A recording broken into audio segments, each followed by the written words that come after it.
সবাই বলে ভালোবাসা মানে পাওয়ার নাম, কেউ বলে ত্যাগের নাম, কিন্তু যখন ভালোবাসাটা হয় একতরফা তখন সেটা হয়ে যায় প্রতিদিন একটু একটু করে মৃত্যুর নাম। আমার জীবনের সবটুকু আলো নিভে গেছে, কারণ আমি যাদের চেয়েছি তারা কখনো আমাকে চায়নি। আশরাফ একটা সাধারণ ছেলে, সে মাহিমাকে মন থেকে ভালোবাসে। মাহিমা কলেজের অন্যতম জনপ্রিয় মেয়ে। আশরাফ প্রতিদিন মাহিমার জন্য তার প্রিয় ফুল নিয়ে আসে, কিন্তু মাহিমা আশরাফকে পাত্তাই দেয় না। তার কাছে আশরাফ কেবল একজন বিরক্তিকর মানুষ। একদিন আশরাফ মাহিমাকে তার মনের কথা বলতে গেলে মাহিমা বিরক্তির সাথে বলে, দেখো আশরাফ, আমার কাছে এসব ফালতু কথা শোনার সময় নেই, প্লিজ আমার সামনে আর এসো না।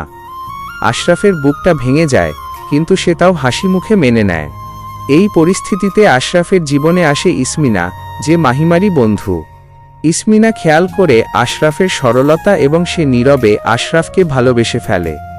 একদিন ইসমিনা আশরাফকে বলে, আশরাফ, তুমি যার পেছনে সময় নষ্ট করছো সে তোমাকে মানুষ হিসেবেই গণ্য করে না, নিজেকে একটু ভালোবাসতে শেখো।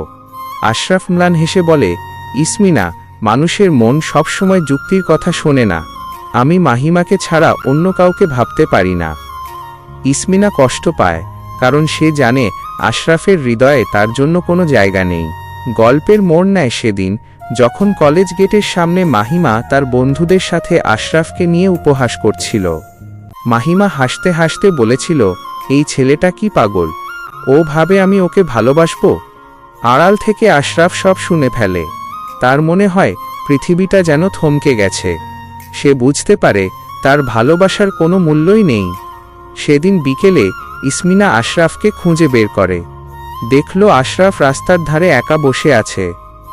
ইসমিনা কাছে গিয়ে শান্ত গলায় বলল, তুমি যাকে ভালোবাসলে সে তোমাকে অপমান করল, অথচ যে তোমাকে ভালোবাসে তাকে তুমি একবারও দেখলে না। আশরাফ মাথা তুলে ইসমিনার দিকে তাকাল। প্রথমবার সে ইসমিনার চোখের গভীরতা দেখল। আশরাফ বুঝতে পারল সে ভুল মানুষকে পাওয়ার নেশায় সেই মানুষটিকে হারিয়েছে যে তাকে সত্যিকারের সম্মান করত। আশরাফ উঠে দাঁড়িয়ে ইসমিনার চোখের দিকে তাকিয়ে বলল, ভালোবাসা হয়তো অপরাধ নয় ইসমিনা, কিন্তু ভুল মানুষকে ভালোবাসাটাই সবচেয়ে বড় অপরাধ। আমি আজ থেকে সেই অধ্যায় শেষ করলাম যা আমাকে শুধু কষ্ট দিয়েছে।